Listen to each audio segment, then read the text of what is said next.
मैं पास्टरों को आपका अधीन करते हैं, सारे विश्वासियों को आपका अधीन करते हैं, सारे लोग आपके पवित्र हाथ में समर्पित करते हैं। खुदावन प्रभु जी आपकी इच्छा अनुसार होने पाए, यहाँ पे किसी प्रकार की गड़बड़ी आत्मा ओ परमेश्वर पिता डिस्टर्ब करने ना पाए। खुदावन यीशु धन्यवाद देता, महान सामर्थ्य और अनुग्रह से भरा पड़ा ओ परमेश्वर मैं धन्यवाद करता हूँ। सारे बात में आपकी नाम की महिमा करते हैं, शुरू से लेकर अंत तक पिता परमेश्वर इस कार्यक्रम को आपके पवित्र हाथ में समर्पित करते हैं। आपकी इच्छा और आपकी मंशूबा के अनुसार में वो होने संपन्न होने पाए। धन्यवाद देते महान सामर्थ्य परमेश्वर, हर बात में आपकी नाम की महिमा करते हुए आपकी गौरव, आप ही को इज्जत, आप ही को जलाल देते हुए मैं प्रार्थना मांगता हूँ। छोटे से दोस्त सुनिए और अपने स्वराज में बड़ी अनुग्रह के साथ पे ग्रहण करें।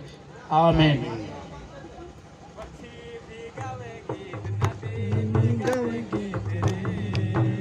इस समय में सब कोई अपने स्थान में खड़े हो जाएंगे और ताली बजाते हुए और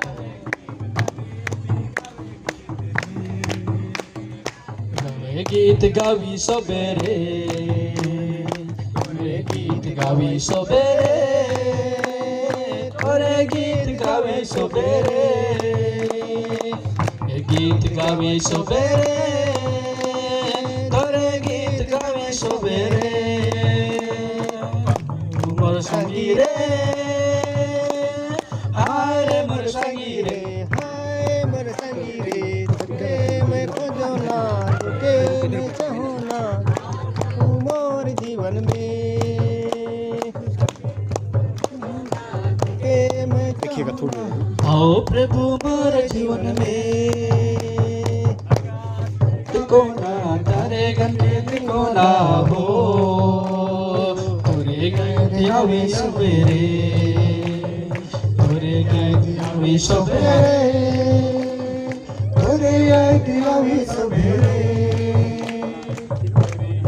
आवे सवेरे, तुरे गए आवे सवेरे।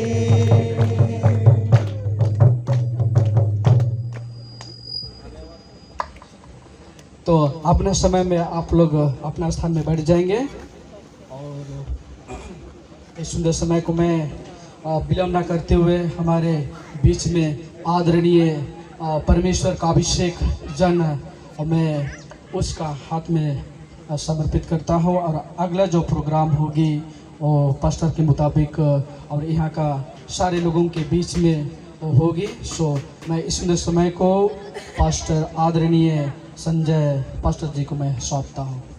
जोरदार तालियों से इसका स्वागत करें।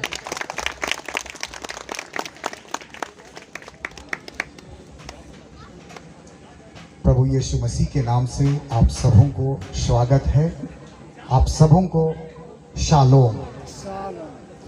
और इसीलिए यीशु मसीह ने कहा बुलाए हुए तो बहुत है, परंतु चुने हुए। मैं आपको कुछ बातों को बाइबल से बताना चाहता हूं जो तकरीबन छिपा हुआ है। याद रखिएगा, तकरीबन छिपा हुआ है। आज परमेश्वर आपके मध्य में खोलना चाहता है, परमेश्वर आज आपके मध्य में खोलना चाहता है। तो इसको और आगे ना बढ़ाते हुए हम लोग सीधे सीधे वचन में जाएंगे। और लोटा पानी का मतलब ये है कि मेहमान लोग आए और यहाँ की जो मैया लोग हैं उन्होंने उसको स्वागत के तौर पे दिया और उन्होंने एक्सेप्ट कर लिया। इससे आगे हम लोग नहीं लेंगे, है ना, क्योंकि ये रीति है जो बाइबल के आधार पर कहीं पर भी इसका जिक्र नहीं है कि हम इसको बहुत ही सख्ती के साथ पालन करें। लेकिन कुछ चीज है जो बहुत सख्ती से पालन करने की आज जरूरत है। और जैसा कि मैंने कहा, बुलाए हुए तो बहुत है। यीशु मसीह ने ना केवल 12 चेला को चुना था, याद रखिएगा, यीशु मसीह ने 12 के अलावा 70 चेला और चुना था। लेकिन टाइम जब आया तो उन 70 चेलों को और 12 चेलों को, इन 82 चेलों के बीच में एक बात कहा, कड़ुआ बात, जिसको वे समझ नहीं पाए।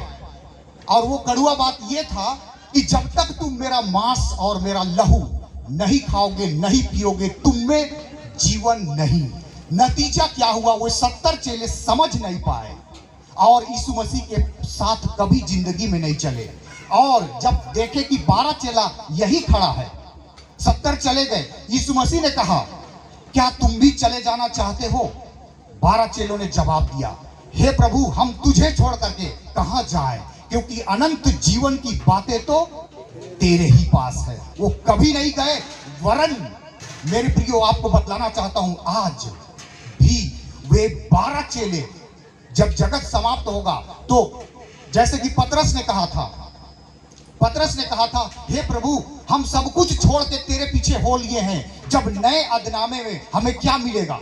तब यीशु मसीह ने कहा, तुम 12 सिंहासन पर बैठ करके इस्राएल का 12 गोत्र का तुम क्या करोगे? न्याय करोगे। आमीन। हालेलुया। और इसलिए मेरे प्रियो, बुलाए हुए तो बहुत हैं, लेकिन चुने हुए थोड़े हैं। इससे पहले कि हम लोग आज के वचन में जाए, क्योंकि 1600 साल लगा। कितना साल? 1600 साल लगा 66 पुस्तक को आप तक, हम तक क्रमबद्ध तरीके से पहुंचाने में। अभी नहीं बताने का समय नहीं है मेरे प्रियो कि इस बाइबल को किसने आयतों में बांटा। बोलते हैं ना, मत्ती 7 का 7, ये 7 अध्याय और 7 पद किसने बांटा, ये बताने का अभी अवसर नहीं है। लेकिन ये पवित्र शास्त्र बाइबल जो है, से उत्पत्ति का किताब, उसमें अध्याय नहीं था। बाद में आपकी और हमारी सहूलियत के लिए उसको अध्याय में बांटा गया। और 1600 साल लगा इस बाइबल, वो इसलिए आया है ताकि हम इसको पढ़ें, और इसलिए मेरे प्रियो बहुत जरूरी है हमें कुछ बातों को जानना। और इसीलिए उन बातों को जानने से पहले आइए हम अपने सिरों को झुकाएंगे और परमेश्वर को, स्वर्ग और पृथ्वी के परमेश्वर प्रभु यीशु मसीह, राजाओं के राजा, प्रभुओं के प्रभु, सर्वशक्तिमान, विलंब से कोप करने वाले, करुणा निधान परमेश्वर, परंतु दोषी को किसी रीति से निर्दोष ना ठहराने वाले प्रभु, आपका हम धन्यवाद देते हैं। आप किसी वायदे के लिए प्रभु, जो आपने कहा है, जहां 2 या 3 मेरे नाम से इकट्ठा होते हैं, वहां मैं होता हूं। प्रभु आप हैं, इसलिए प्रभु जी हम डरते और कांपते हुए प्रभु आज उन्हीं बातों को आपके लोगों को दिखाना चाहते हैं। प्रभु आपसे विनती करते हैं, हमें सहायता कीजिए पिता, ताकि उन छुपी बातों को, उन लिखी बातों को, जिनको लोग देख नहीं पाते हैं प्रभु, आज यहाँ उपस्थित हर एक लोग भली भांति देख पाए, समझ पाए, और आपकी महिमा आत्मा और सच्चाई से कर पाए। प्रभु आप ऐसा अनुग्रह दया कीजिए। धन्यवाद देते हैं, सारी बातों को आपके हाथों में सौंपते हुए ये विनती प्रार्थना हमारे उद्धारकर्ता प्रभु यीशु मसीह के नाम से मांगते हैं। प्रभु जी दयापूर्वक इसे सुने और ग्रहण करें, यीशु मसीह के नाम से, आमीन। हालेलुया। विवाह का जो कार्यक्रम है, ये उत्पत्ति में परमेश्वर ने ठहराया था। जब परमेश्वर ने सारे जीव जंतु को जोड़ा जोड़ा बनाया, और बनाने के बाद परमेश्वर ने आदम को मिट्टी से बाद में बनाया। और बनाने के बाद में, बनाने से पहले उसने कहा था उत्पत्ति 1:26 में, आओ हम मनुष्य को अपने ही स्वरूप के अनुसार अपनी समानता में बनाए। मेरे प्रियो, ये बताने का अवसर नहीं है कि आप परमेश्वर के स्वरूप में और उसकी समानता में कैसे हैं, ये बताने का अवसर अभी नहीं है। बट इतना याद रखिए, परमेश्वर सर्वशक्तिमान है, आप और हम सर्वशक्तिमान नहीं है। इतना याद रखिए, वो सर्वव्यापी है, आप आज यही हैं। आप अमेरिका में नहीं है, आप अपने गांव में नहीं है, लेकिन आप यहीं पर तंबू में है। आज परमेश्वर जो है सब कुछ जानने वाला है। आप और हम नहीं जानते हैं कि आज का सभा 4 बजे शुरू होगा, नहीं जानते थे हम लोग। और भाई ने कहा, वचन में लिखा है कि कल के दिन के विषय में डींग मत मारना, क्योंकि तू नहीं जानता है कि आज दिन भर में क्या होने वाला है। हालेलुया। इसलिए हमें नहीं मालूम, लेकिन परमेश्वर ने मनुष्य को अपने ही स्वरूप के अनुसार अपनी समानता में बनाया है। कैसे, ये आज नहीं बताएंगे, कैसे ये नहीं बताएंगे आज, और लेकिन जानना चाहिए। याद रखिएगा, ये बात जानना चाहिए कि परमेश्वर दिखता ही नहीं है, आदमी दिखता है, लेकिन कैसे वो परमेश्वर के स्वरूप में और कैसे वो उसकी समानता में बनाया गया। जो भी हो, हम लोग आगे बढ़ते हैं। परमेश्वर ने आदम को अपने स्वरूप में बनाया और उसको मिट्टी से बनाया और उसके अंदर में जीवन का सांस फूंक दिया और आदम जीवित प्राणी बन गया, जीविता प्राणी बन गया। और जब आदम जीवित प्राणी बन गया तब परमेश्वर ने उसको अधिकार दिया, जितने जीव जंतु है उसका नाम रखिए। और आदम ने सबका जो नाम रखा सो उसका नाम हो गया। लेकिन आदम के लिए कोई ऐसा जोड़ी नहीं मिला जो उससे मेल खा सके। तब परमेश्वर ने एक ऑपरेशन किया, तब परमेश्वर ने गहरे नींद में सुला दिया और आदम के लिए एक जोड़ी तैयार किया।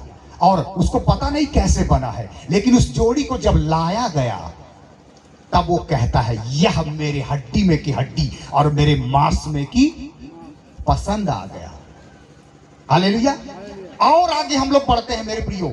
विवाह शादी का कार्यक्रम आगे बढ़ते गया, बढ़ते गया, बढ़ते गया। और हम लोग देखते हैं कि नूह के दिनों में जिनको जो अच्छा लगा उन्होंने उनके साथ विवाह कर लिया। फिर और आगे हम लोग बढ़ते हैं कि बहुत सारे लोग नूह के दिनों में नाश हो गए। सेम, हाम, येपेत और उसका पापा नूह, इनके द्वारा फिर से जगत बढ़ना शुरू हुआ, फिर विवाह शादी होना शुरू हो गया। और उसके बाद में एक व्यक्ति को परमेश्वर ने चुना और वो व्यक्ति अब्राहम था। और अब्राहम को चुनने के बाद 75 साल का उम्र में और 65 साल की उसकी पत्नी, जब स्त्री धर्म बंद हो गया था, संतान हो ही नहीं सकता है, तब परमेश्वर दर्शन दिया और बोला, मैं तुमको एक पुत्र दूंगा और तुम्हारा वंशज आकाश के तारों के समान हो जाएगा। और अब्राहम ने इस बात पर विश्वास किया और यह बात उसके लिए धार्मिकता गिना गया। मेरे प्रियो, परमेश्वर दोषी को निर्दोष नहीं ठहराता है। याद रखिएगा, परमेश्वर प्रेम है। एक पहलू तो उसका प्रेम है, लेकिन दूसरा पहलू बहुत भयानक परमेश्वर है। वो डरते और कांपते हुए उसकी आराधना करना चाहिए, ऐसा लिखा हुआ है भजन संहिता 2:11 में। हालेलुया। अब्राहम से एक चूक हो गया, जिसके चलते 400 साल तक इजरायली लोग, अब्राहम के वंशज लोग गुलामी में रहे। लेकिन अब्राहम जो विश्वासियों का कौन है? पिता है। तो जब पिता है तो परमेश्वर ने 100 साल की उम्र में परमेश्वर ने उसको क्या दिया? बेटा दिया। थोड़ा सा एक बातों को और बताना चाहते हैं। जब 65 साल की सारा थी और अब्राहम 75 साल का था, तब परमेश्वर ने अब्राहम से मुलाकात किया थियोफेनी बॉडी में, दिखने वाला देह में। और वहां पर जब वो कहा कि तुम्हारी पत्नी सारा से एक पुत्र होगा, तो सारा तंबू में थी और ये बात सुन करके वो हंस रही थी। यहां तक आप लोग जानते हैं क्यों हंस रही थी? क्योंकि अरे जो बोल रहा है उसको पता ही नहीं है कि मेरा प्रॉब्लम क्या है। 65 साल हो गया है, छुआ फूटा होना नहीं है, लेकिन अगला जो है वो बोल रहा है कि इससे संतान होगा। तब जब ये सोच रही थी और हंस रही थी, तब जो बोल रहा था वो यहोवा परमेश्वर, उसने कहा, ऐ सारा तू क्यों हंसी? क्या यहोवा के लिए कोई भी काम असंभव है? तब वो डर गई कि अरे मेरा चोरी पकड़ा गया। तब मैं कहां हंसी? मेरे प्रिय, एक सवाल आज आपसे करना चाहते हैं। अब्राहम अपने जीवन में कभी हंसा था या नहीं हंसा था? परमेश्वर जो बोल रहा है उसको सुन करके सारा तो हंसी। आज मैं आपसे पूछना चाहता हूं, अब्राहम परमेश्वर की बातों को सुन करके कभी जिंदगी में एको बार हंसा था या नहीं हंसा था? जल्दी से बोल दीजिए ताकि आगे जाएंगे।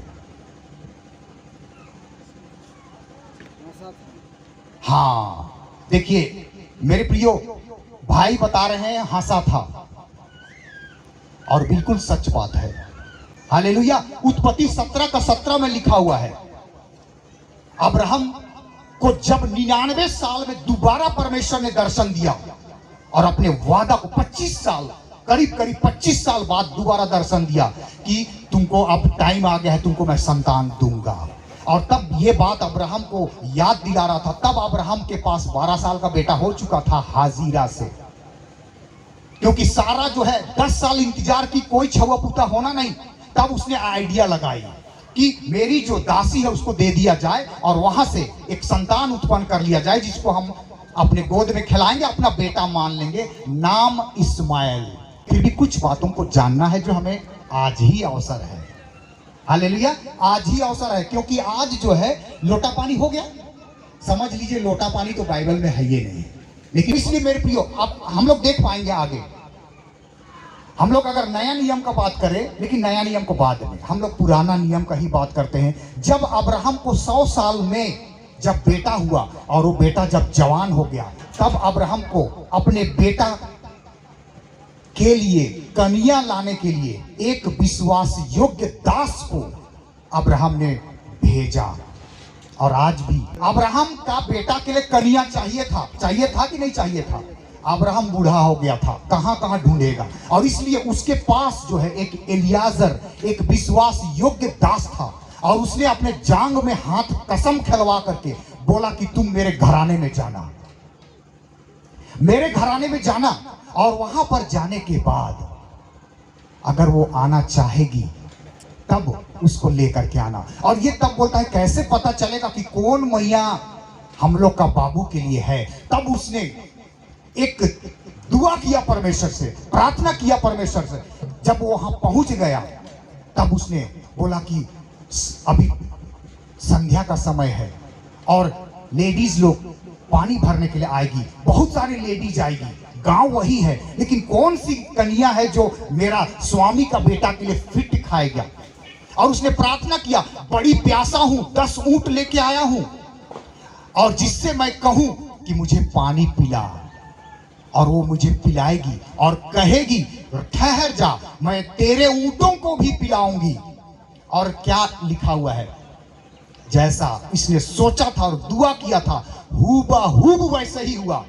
वो जाकर के सुंदर दिखी और कुंवारी और सुंदर थी, और उसके पास जाकर के बोलता है मुझे पानी पिला, और वो ठहर जा मैं पिलाती हूँ, और उसको पिलाई। और अपने से बोल रही है ठहर जा मैं तेरे ऊंटों को भी पिलाऊंगी। और ऊंट कितना पानी पीता है? कितना पानी पीता है? 40 लीटर एक ऊंट पीता है मेरे प्रियो, और 10 ऊंट वहां पर था।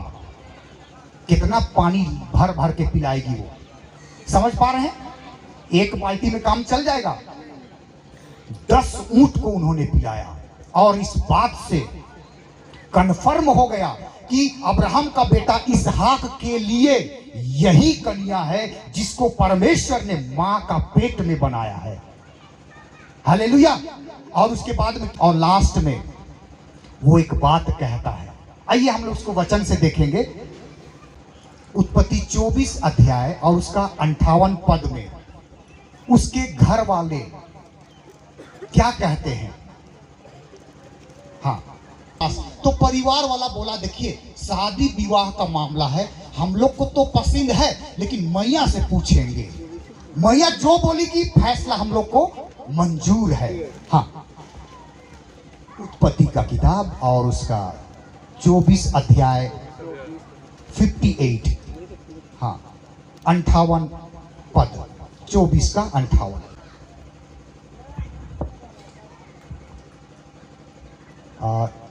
57 और 58 मैं आपके लिए पढ़ना चाहूंगा। उन्होंने कहा हम कन्या को बुलाकर पूछते हैं और देखेंगे कि वह क्या कहती है। और उन्होंने रिबका को बुलाकर उससे पूछा क्या तू इस मनुष्य के संग जाएगी? उसने कहा हाँ मैं जाऊंगी। दूल्हा को देखी नहीं है, दूल्हा घर में है।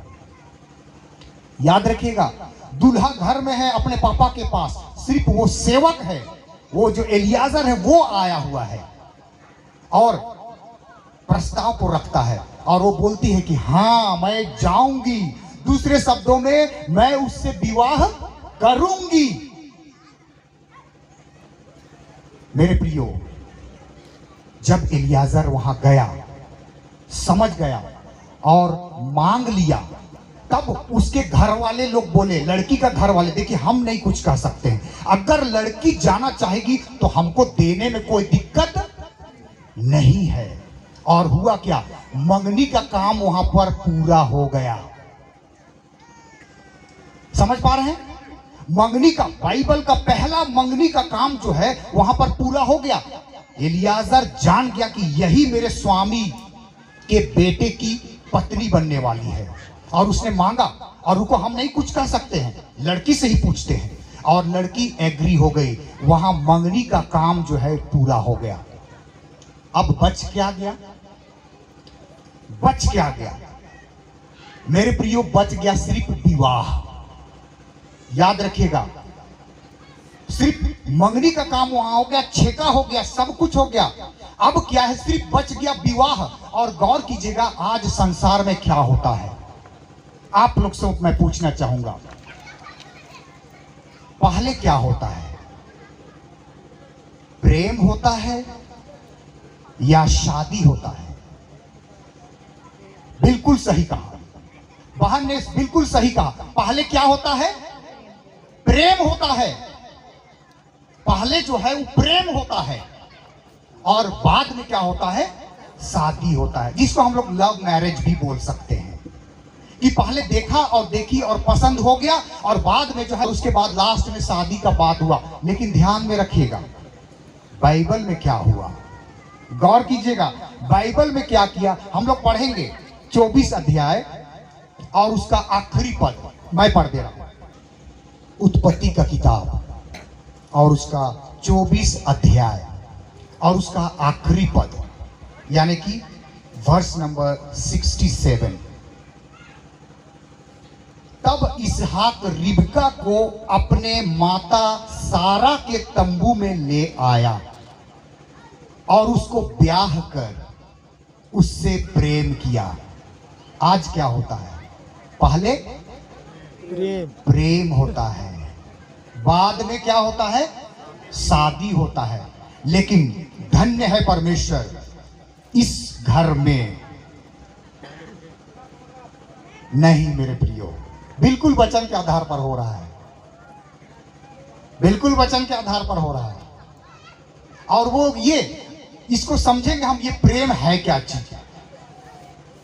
और इसीलिए जब पौलुस जब लिख रहा है इब्रानी का पत्री 13 अध्याय और उसका 4 पद, तो क्या लिखता है थोड़ा सा मैं आपके लिए पढ़ना चाहूंगा। इब्रानी का किताब और उसका 13 अध्याय और उसका 4 पद, सिर्फ 4 पद को पढ़ रहा हूं, थोड़ा गौर से सुनिएगा। पवित्र आत्मा ने पौलुस को ऐसा लिखने के लिए कहा, विवाह सब में आदर की बात समझी जाए, और बिछौना निष्कलंक रहे। बिछौना कैसा रहे? निष्कलंक रहे। अगला लाइन थोड़ा ध्यान से सुनिएगा, क्योंकि परमेश्वर व्यभिचारियों और परस्त्रीगामियों का न्याय करेगा। याद रखिएगा मेरे प्रियो, विवाह से पहले बिछौना क्या होना चाहिए, और नहीं हुआ तो बिल्कुल दंड देगा। और आज यहां पर जो प्रोसेस होने वाला है, शादी नहीं हुआ है, आज यहां वचनदात हो रहा है। आज यहां क्या हो रहा है? और मेरे प्रियो, मजाक नहीं है विवाह, खासकर वचनदात। वचनदात जो है वो मजाक नहीं है। और इसीलिए विवाह सब में आदर की बात समझी जाए, और बिछौना जो है वो निष्कलंक रहे। अगर ऐसा होगा तो बाइबल एक बात बतलाती है, जिसने स्त्री ब्याह ली उसने क्या पाया? उत्तम पदार्थ पाया। अगला लाइन तो बहुत इंपॉर्टेंट है, और यहोवा का अनुग्रह उस पर हुआ। याद रखिएगा, और जब किसी पर परमेश्वर का अनुग्रह हो जाता है, मैं गवाह हूं, मैं ही वो व्यक्ति हूं। विवाह सब में आदर की बात समझे जाए, और बिछौना निष्कलंक रहे। पतरस जो है जब निर्बल था, दुर्बल था और उस यीशु मसीह के पकड़वाए जाने का समय आ रहा था, तब पतरस ने एक बात कहा, लोग तेरे विषय में ठोकर खाएं तो खाएं, परंतु तेरे विषय में मैं ठोकर नहीं खाऊंगा। मैं तेरे लिए अपना प्राण तक देने के लिए तैयार हूं। और थोड़ी देर बाद क्या हुआ? थोड़ी देर बाद में 3 बार इनकार किया। मेरे प्रियो, वचनदात के बाद में इनकार का शब्द नहीं है।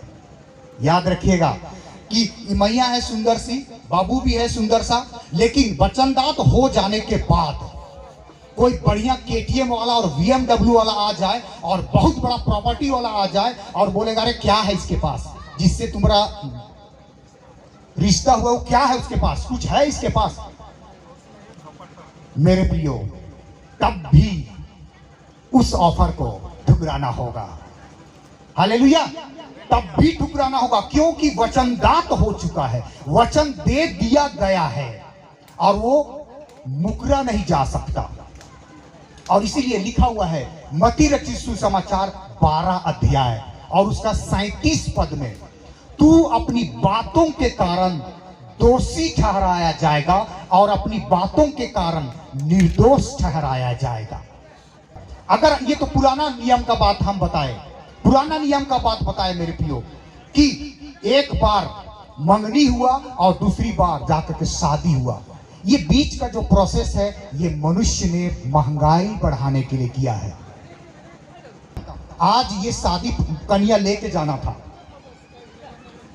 हालेलुया, आज कन्या लेके जाना था। गौर करेंगे नया नियम में यीशु मसीह की माता मरियम का जोसेफ के साथ क्या हुआ था? मंगनी हुआ था। और उनके इकट्ठे होने से पहले, दूसरे शब्दों में शादी होने से पहले ही मरियम जो है परमेश्वर की ओर से, पवित्र आत्मा की ओर से गर्भवती पाई गई। बाइबल में जिक्र नहीं है कभी उनका शादी हुआ, बाइबल में जिक्र नहीं है उनका कभी शादी हुआ। मेरे प्रियो, इन 2 प्रोसेस में, और ये 2 प्रोसेस को क्यों रखा गया है बाइबल में? अगर हम लोग बात करेंगे लूत को, लूत जो है वो सदोम में रहता था और 2 दूत को परमेश्वर ने भेजा, 2 दूत को परमेश्वर ने भेजा कि जा करके लूत को निकालो। और जब वो दोनों दूत गए तो सवाल क्या किया, थोड़ा सा मैं आपके सामने पढ़ रहा हूं। दोनों दूत गया और क्या बोला? उत्पत्ति का किताब 19 अध्याय और उसका 12 पद। फिर उन अतिथियों ने लूत से पूछा, यहां तेरा और कौन कौन है? दामाद। पहला जो बात है वो दामाद, बेटे बेटियां और नगर में तेरा जो कोई हो उन सबों को लेकर इस स्थान से निकल जा। दामाद बोला जा रहा है। और लूत की गवाही मैं आपको बता देना चाहता हूं। जब वहां कुछ गलत होने लग गया तब उसने एक बात कहा। मेरे प्रिय, बहुत डिटेल से बताने की मैं अभी नहीं इसको करूंगा, लेकिन हम लोग पढ़ेंगे 14 को, 19 का 14। तब लूत ने निकलकर अपने दामादों, ये दामाद किसको कहते हैं जानते हैं सब कोई? अभी बाबू जो है ना वो दामाद है कि नहीं है? बोलेंगे दामाद, कहाँ दामाद? वो दूजून दामाद ही कहूं, लेकिन शादी नहीं हुआ है, ध्यान से सुनिएगा, है ना? लेकिन क्योंकि शादी का प्रोसेस बचा हुआ है, ठीक यही बातें लूत के परिवार में भी हुआ था। लूत की 2 बेटी थी और उन दोनों बेटियों का उन 2 लोगों के साथ में जो सदोम में रहते थे क्या हुआ था, पढ़ के सुना रहा हूं। 14, 19 का 14। तब लूत ने निकलकर अपने दामादों को, जिनके साथ उनकी बेटियों की सगाई हो गई थी, समझा कर कहा, उठो इस स्थान से निकल चलो, क्योंकि यहोवा इस नगर को नष्ट करने पर है। सिर्फ सगाई हुआ था, फिर भी वो कौन थे? दामाद। तो सगाई हो गया, अगला प्रोसेस क्या बच गया? शादी। मेरे प्रियो, ये बाइबल की बातें हैं मेरे प्रियो। लेकिन यीशु मसीह ने मरकुस 7 का अपनी रीतियों को मानने के कारण परमेश्वर की आज्ञा को कैसी अच्छी रीति से टाल देते हो और ऐसा बनाते हो जिससे क्या होगा। आज इतना बार हुआ, फिर एक दिन बाराती लेकर के आएंगे, बहुत लोगों को बुलाएंगे, क्या होगा। जितना काटा गया है, पीटा गया है, पकाया गया है, सेम कार्रवाई रूटीन रिपीट करना पड़ेगा। और घर का जो भाई है, घर का जो पिता है ना, उसको ना पता चलेगा कंधा पे क्या बोझ है। हालेलुया। ये नियम परमेश्वर ने नहीं बनाया है, आदमियों ने बनाया है। याद रखिएगा, एक बार मंगनी वचनदात होता है और उसके बाद सीधे विवाह होता है। ये मेरा नियम नहीं है, बाइबल का नियम है। हालेलुया। सो मेरे प्रियो, बहुत बातें हैं और इसीलिए आज बाबू प्लीज खड़े हो जाएंगे, है ना, हम लोग सभा को और आगे ले, और मैया भी खड़े हो जाएंगे। हाँ, आप लोग बैठ जाइए। मैया, ये बाबू मैया भागेगा ना, तब के लिए आप हैं, भागने नहीं देना है जब तक कि शादी नहीं हो जाता है। आप लोग बॉडीगार्ड हो। सबसे पहले बाबू से मैं पूछना चाहूंगा, बाबू अमृत, मैया आप अपना नाम बता दें। विश्वासी टुप्पो। अमृत बाबू विश्वासी टुप्पो से विवाह के लिए कहना चाहता है, पूछना चाहता है, ताकि इस बात को बिल्कुल वचन से बांध दिया जाए। आप क्या आप हमको शादी करना चाहते हैं? सुनाई नहीं दिया ना? हाँ में जवाब है, शादी करना चाहते हैं। मैं पूछना चाहूंगा, बहन, आपको किसी के दो भाई आपका है, तगड़ा है, दबाव तो नहीं डाला है कि नहीं करना पड़ेगा? तो जो भी बाबू के तरफ से भी बहुत सारे लोग आए हैं और मैया के तरफ से भी आए हुए हैं। एक बार लास्ट में फिर से हम पूछना चाहते हैं, क्या इन दोनों के विवाह से किसी को दिक्कत है? और दिक्कत नहीं, अमृत से ये पूछना चाहूंगा फिर से कि भाई, क्या आप विश्वासी बहन को अपनी पत्नी होने के लिए आज वचन देते हैं? हाँ, देते हैं। ये भाई वचन दे रहा है कि मैं इसको अपनी पत्नी बनाऊंगा। बहन से भी मैं पूछना चाहूंगा कि जब समय पूरा होगा तो इस भाई से आप क्या विवाह करना चाहते हैं, और चाहते हैं तो क्या आप इस बात को यकीन दिलाएंगे कि आप इस भाई से ही विवाह करेंगे? आपका जवाब हाँ में होना चाहिए। बहन भी इस बात पे एग्री है। और इसलिए मेरे प्रियो, आज आप लोगों ने सुन लिया, और अगर जिन्होंने नहीं सुना तो आप देख लेंगे। मैं चाहूंगा आप देखेंगे कि इन्होंने इनको वचन दिया है। हम लोग बाइबल निकालेंगे, हाँ, और मैं चाहूंगा थोड़ा सा, इस भाई ने इसको वचन दिया है, कह दिया है, तो आप देख भी लेंगे। ये भाई जो है, पवित्र शास्त्र बाइबल जो परमेश्वर का क्या है, वचन है, इस वचन को अपने हाथों से दे रहा है। ये वचन दिया जा रहा है और वचनदात यहाँ पूरा हो रहा है। भाई इस पवित्र शास्त्र बाइबल को बहन को देंगे और छोटे, हाँ, ओके। भाई का दिया हुआ वचन को बहन ने एक्सेप्ट कर लिया, ग्रहण कर लिया है। मैया इसको रख दीजिए, इसको अब रख दीजिए। ये आपका बाइबल है ना? ये आपका बाइबल है।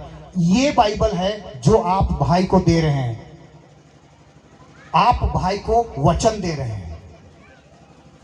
हाँ प्लीज, हम लोग देख रहे हैं कि वचनदात, जिसका नाम में ही उसका अर्थ छुपा हुआ है, वचन देना। और इन्होंने पवित्र शास्त्र बाइबल को सिर्फ ना केवल बोला है, वरन हाथों से दिया भी है। कानों से हम लोग सुन भी चुके हैं और आंखों से देख भी हम लोग चुके हैं। और इसलिए मेरे प्रियो, आज के बाद जब तक ये विवाह का बंधन पवित्र बंधन में कन्वर्ट ना हो जाए, तब तक ये दोनों पवित्र बने रहेंगे। पवित्र बने रहेंगे, ना तो दाहिने देखेंगे ना बाएं देखेंगे, लेकिन धीरज धर करके उस दिन का इंतजार करेंगे। आइए मैं आपके लिए पढ़ना चाहूंगा, आप लोग बैठ जाइए प्लीज। होशे का किताब और उसका 3 अध्याय और उसका 3 पद। होशे का किताब और उसका 3रा अध्याय और उसका 3रा पद। मैंने उससे कहा, तू बहुत दिन तक मेरे लिए बैठी रहना और ना तो छिनाला करना और ना किसी पुरुष की स्त्री हो जाना, और मैं भी तेरे लिए ऐसा ही रहूंगा। सभा कहेगी आमीन, आमीन। हालेलुया। आइए हम लोग एक बार फिर से अपने सिरों को झुकाएंगे और इस जोड़ी के लिए हम दुआ करेंगे। जीवन के कर्ता प्रभु यीशु मसीह, राजाओं के राजा और प्रभुओं के प्रभु, आपका हम धन्यवाद देते हैं प्रभु। आपकी उपस्थिति में, आपकी मौजूदगी में और आपके प्रियजनों की उपस्थिति में भाई ने प्रभु बहन को ये वायदा दिया है प्रभु, विवाह का प्रतिज्ञा दिया है प्रभु, और उसी तरीके से बहन ने भी प्रभु भाई अमृत को वायदा दिया है प्रभु जी, वचन दिया है प्रभु। और जब तक ये वचन पवित्र विवाह में बदल नहीं जाता है प्रभु, आपसे प्रार्थना करते हैं इन दोनों को प्रभु संयम और धीरज देना प्रभु, ताकि पिता जैसा वो वचन जो आपने कहा है प्रभु कि विवाह सब में आदर की बात समझी जाए और बिछौना निष्कलंक रहे प्रभु, सचमुच में, और यहोवा का अनुग्रह प्रभु, आपका अनुग्रह इन दोनों पर होने पाए। और ये प्रभु ना केवल इस दुनिया में प्रभु जी, लेकिन आने वाले युग में प्रभु, आने वाले राज्य में प्रभु, ये भी प्रभु पाए जाएं प्रभु। आप ऐसा अनुग्रह और दया कीजिए। धन्यवाद देते हैं, सब बातों को फिर से आपके हाथों में सौंपते हैं। बहन को, भाई को, तमाम यहाँ मौजूद लोगों को नाम बनाम आशीष दीजिए पिता। धन्यवाद करते हुए ये विनती को प्रभु यीशु मसीह के नाम से मांगते हैं। सुनिए और सुनकर दया से ग्रहण कीजिए, आमीन, हालेलुया। मेरे प्रियो, ये जो विवाह का कार्यक्रम है ये छाया है। क्या चीज है? असली क्या चीज है? मेरे प्रियो ध्यान से सुनिएगा, ये जो विवाह होता है ना, ये छाया है। हकीकत क्या है? हकीकत है 2000 साल पहले, 2000 साल पहले यीशु मसीह जो दूल्हा है वचन देने आया था। वो वचन नया नियम लिखित है, याद रखिएगा। यीशु मसीह 2000 साल पहले वचन देने आया था और वचन दे दिया है। जो इस वचन में कायम रहेगा, यीशु मसीह दोबारा इस दुनिया में आने वाला है, अपनी दुल्हन को लेने के लिए आने वाला है। याद रखिएगा मेरे प्रियो, इस कहानी को समझाने के लिए मत्ती रचित सुसमाचार 25 अध्याय लिखा गया है, जिसमें 5 मूर्ख और 5 बुद्धिमान थी। और जब दूल्हे के आने में देरी हुई तो वे सब, मूर्ख भी बुद्धिमान भी, सो गई, ऊँघने लगी और क्या हो गई? सो गई। ध्यान दीजिएगा, जब सब लोग सो गई तो एक जन जाग रहा था, जिसके विषय में आप लोगों को नहीं मालूम है, बहुत थोड़े लोगों को मालूम है। याद रखिएगा मेरे प्रियो, जब दूल्हे के आने में देरी हुई, यानी यीशु मसीह इस दुनिया में आने वाला है, देरी हो रहा है, और जब दूल्हे के आने में देरी हुई तो वे सब, कौन सब? वे सब ऊँघने लगी और सब सो गई। मत्ती रचित सुसमाचार 25 अध्याय 6, आधी रात को धूम मची। ये वो एलियाजर है। आप जिस युग में रह रहे हैं, आपके लिए एक एलियाजर। आधी रात को धूम मची, दूल्हा आ रहा है, उठो। और वे सब कुंवारियां, मूर्ख भी बुद्धिमान भी, अपनी मसाल ठीक करने लगी। और जो बुद्धिमान थी वे दूल्हे के साथ चले गई, मूर्ख कुंवारी छूट गई। ये इतिहास होने वाला है, याद रखिएगा। कुछ थोड़े से लोग हैं जो इस जगत से उठा लिए जाएंगे, उसका कबर नहीं होगा। यीशु मसीह का आगमन के टाइम में जो लोग जीवित रहेंगे उनका कबर नहीं होगा। याद रखिएगा, वे जीते जी बदल जाएंगे और बादलों पर उठा लिए जाएंगे। प्रभु भी बादलों पर आएगा और दुल्हन भी बादलों पर उठा ली जाएगी। और ये ये असली है, इसका छाया उत्पत्ति का किताब है। आदम से 7वीं पीढ़ी में हनोक था और हनोक परमेश्वर के साथ साथ चलता था। अच्छा ठीक, प्लीज। आदम से 7वीं पीढ़ी में, याद रखिएगा, आदम से 7वीं पीढ़ी में हनोक था और हनोक परमेश्वर के साथ साथ चलता था और हनोक उठा लिया गया। ये हनोक दर्शाता है दुल्हन को, याद रखिएगा मेरे प्रियो। कितना पीढ़ी में? आदम से 7वीं पीढ़ी में। अभी हम लोग भी 7000 साल में प्रवेश कर चुके हैं। आदम से लेके नूह तक 2000 साल, नूह से लेकर के यीशु मसीह तक 2000 साल, यीशु मसीह के चले जाने के बाद आज 2000 साल, 6000, 7000 साल एक रैप्चर होगा। मसीहों के बीच से एक उठाया जाना होगा। मसीह आएगा और अपनी दुल्हन को लेकर के चला जाएगा। और इसलिए मेरे प्रियो भाई, यहां पर जो आज है वचन दिए हैं, ये भाई एक निश्चित समय पर आएगा इसी गांव में दोबारा और अपनी दुल्हन को अपने साथ लेकर के गुंदू गांव में चला जाएगा। हालेलुया। और इसलिए हम सभी लोग उस दिन का इंतजार करेंगे, पवित्रता से हम लोग इंतजार करेंगे। परमेश्वर हम सबों को बहुतायत की आशीष दे। आमीन। मैं जा रहा हूं जगह तैयार करने के लिए, और जब जगह तैयार हो जाएगा तो मैं फिर आऊंगा तुम्हें लेने के लिए। यीशु मसीह झूठ नहीं बोलता है, याद रखिएगा मेरे प्रियो। यीशु मसीह जगत में आने वाला है और वो जो लोग तैयार रहेंगे वे उसके साथ चले जाएंगे। और उसके बाद एक घटना घटेगा, आमोस 8:11। लोग पूरब और पश्चिम से, उत्तर और दक्षिण से मारे मारे फिरेंगे। उस समय ना तो अन्न की भूख ना पानी की प्यास होगी, लेकिन परमेश्वर के वचन के सुनने ही की भूख और प्यास होगी। लेकिन वो उनको नहीं मिलेगा, क्योंकि अनुग्रह का समय जो है वो खत्म हो जाएगा। एक और सवाल,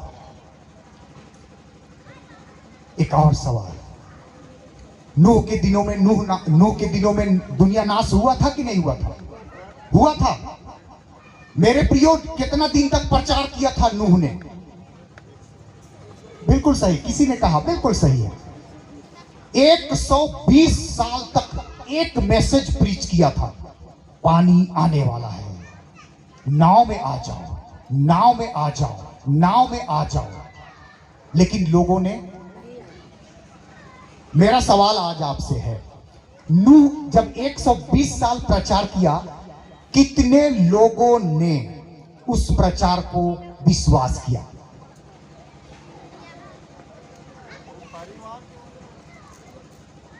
प्रभु के दास बोल रहे हैं, खाली परिवार। ध्यान से सुनिएगा, ध्यान से सुनिएगा।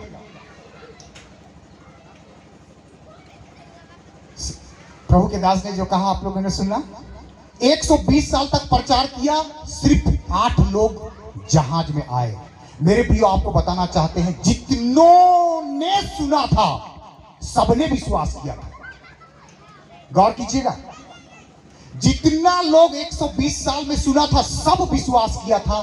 फर्क बस इतना है, समय रहते कुछ लोगों ने विश्वास किया, समय जाने के बाद कुछ लोगों ने विश्वास किया। जब पानी इतना आना शुरू किया, अरे बुढ़वा ठीक बोला था, विश्वास नहीं किया। सुना सब था, लेकिन समय रहते लोगों ने विश्वास नहीं किया। समय बीत गया, जब पानी आना शुरू किया, अरे बुढ़वा ठीक बोला था, और तैरना शुरू किया लोग, और खोलो खोलो। लेकिन लिखा है, परमेश्वर जिस चीज को बंद कर देता है ना, और उसके खोले हुए को कोई बंद। हालेलुया। आज द्वार खुला है, परमेश्वर के राज्य में आने के लिए आज द्वार खुला।